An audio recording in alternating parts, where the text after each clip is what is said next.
Okay, so we are going to talk about, we're going to dwell into some pretty dark, deep, and controversial waters here because we are going to be talking about a conflict that influences all the current conflicts to this day. So, yeah, and also another thing with this conflict, it starts to dwell into the waters that it no longer becomes about Israel or Palestine, but it starts to become a topic of Jews versus Arabs, and then later into Judaism versus Islam. So it's a conflict of many conflicts, basically. So, and another thing as well is you can't, what's it called?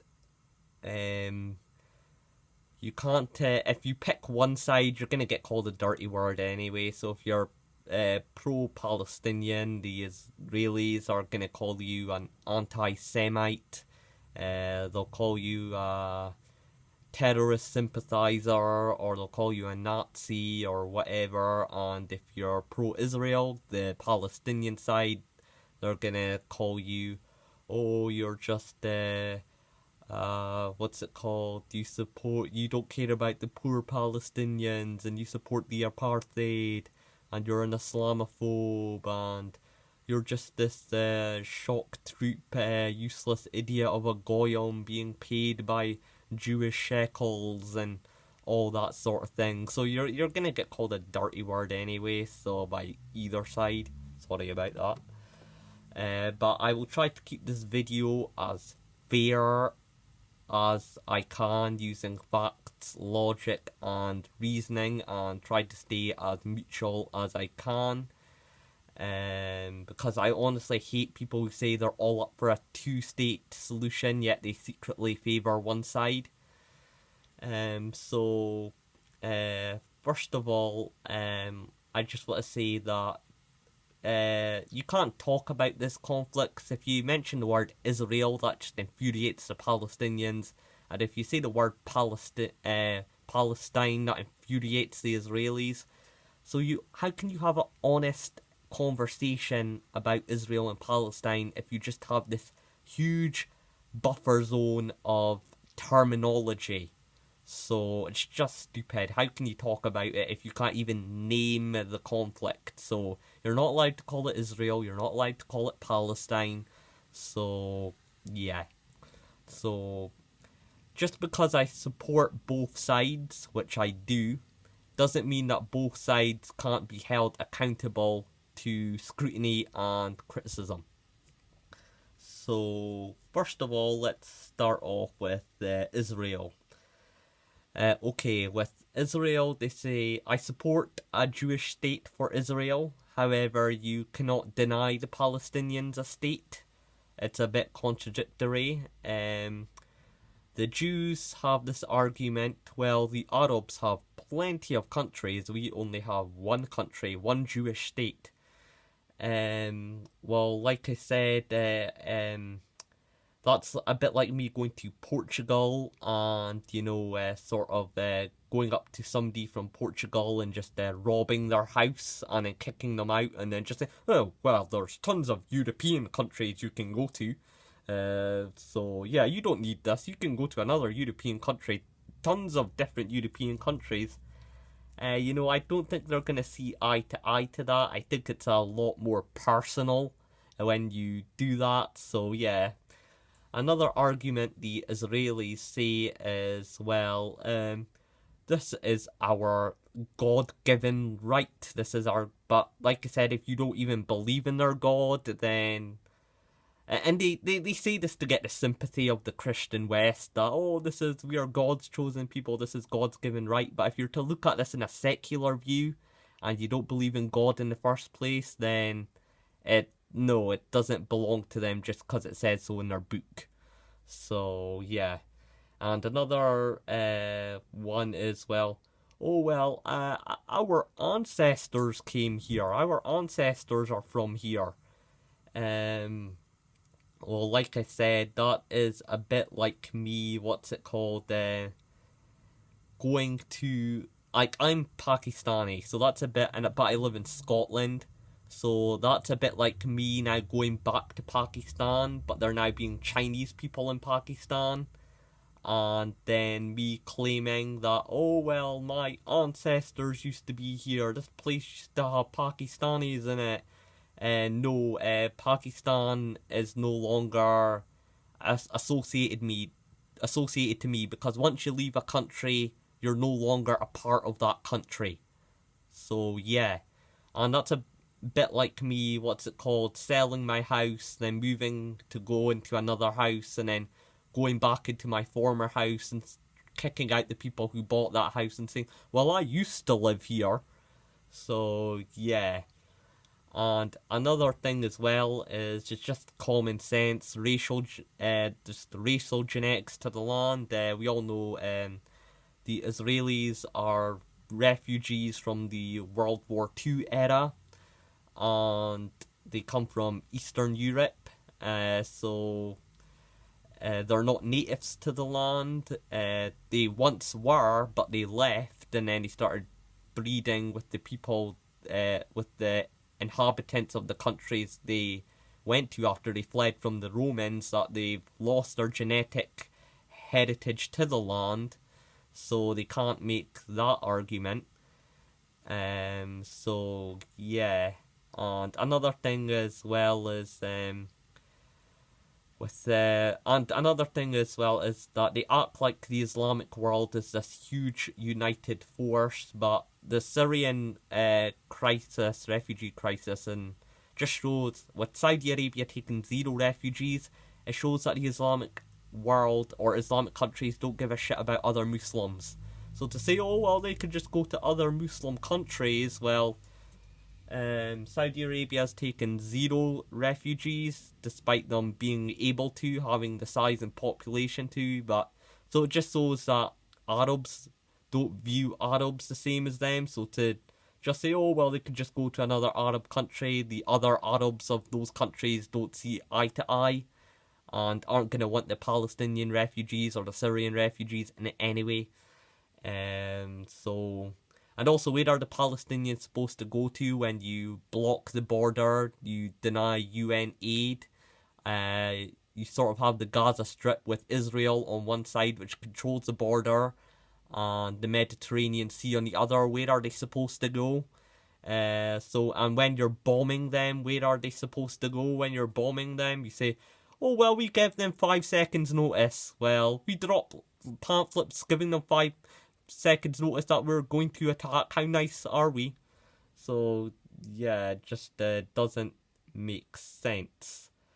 So yeah, you're cutting off UN aid to them, so where are they supposed to go to exactly?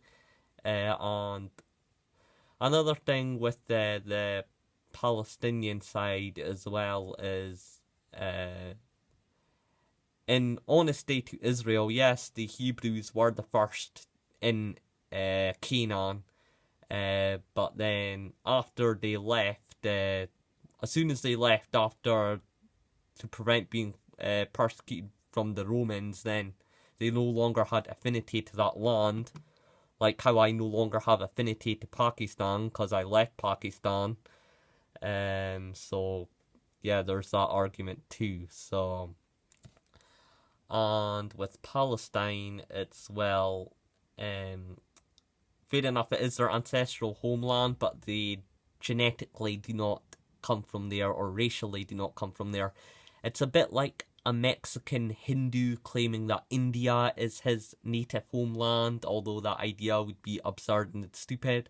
His culture may come from there, the culture he's adopted may come from there, but him racially and genetically, he does not come from India, so yeah.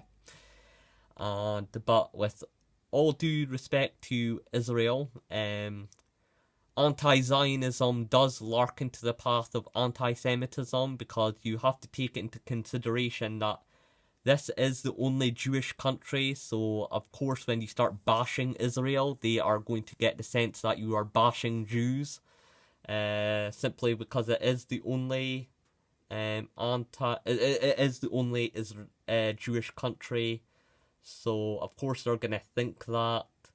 And there are a lot of anti-Semites who hide under the garb of anti-Zionism, so you have to watch out for that. So yeah, and with all due to respect with Jewish IQ, they've managed to build great cities in Tel Aviv and Haifa. Something the Arabs have failed to do. Every Arab state has been a failed state, so if you care about human innovation and human progress, then you're going to be very pro-Israel. But if you're very anti-war, then you're going to be very anti-Israel, because Israel sponsors a lot of wars. So it's a very difficult situation on how you're going to look at it. So Israel is a democracy for Jewish people, only for Jewish people, but it is a democracy. You can't deny that. But and the Israelis like to say, oh, the Palestinians are using their people as human shields, but that makes no sense. When the Israelis bomb schools and hospitals, why would the Palestinians want to wreck their own infrastructure? They say, oh, well, it's because then the media will see the Israelis attacking schools and hospitals, and then it's all propaganda to make people anti-Israel. Once again, I don't think risking your entire infrastructure just to win a media cultural war against Israel is worth it. In all honesty, I would much rather have the infrastructure.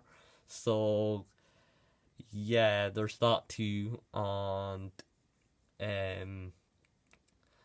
the Israelis say, oh, well, Hamas is a terror organization. That's not true. Hamas is democratically elected by the Palestinian people, the Palestinian Authority, although it's not considered a state by the UN. It still runs. It's not anarchy. It still runs in a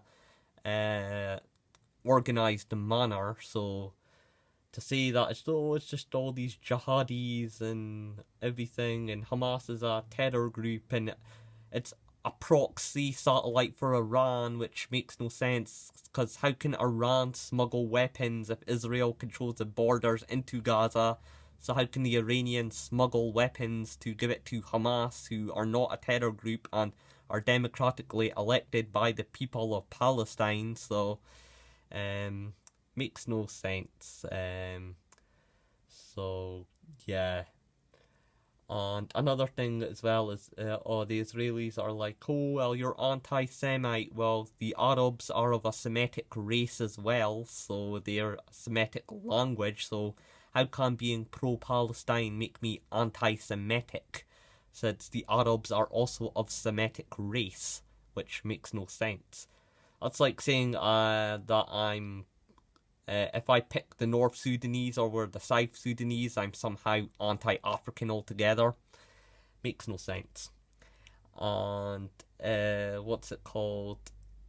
And another thing the Israelis say as well, oh, well, you side with the jihadis, and you hate, hey, you love Muslim terrorists, but then once again, the Israelis are allies with Saudi Arabia and the Gulf Arab states and Wahhabism, which are the most extreme sects of Islam. So you can't say that, oh, people who hate Israel are Islamic terrorist sympathizers, since Israel is clearly allies with the most extreme sects of the Islamic world. So that's just my take on it. So yeah, I'm all up for a two-state solution, but we have to have an honest conversation about Israel and Palestine. So what's your view on it? What's your take on it? I just think it's rather silly. I prefer peace, but like I said, that's just my views on the arguments there. So Israel or Palestine, what team are you on? See you in my next video.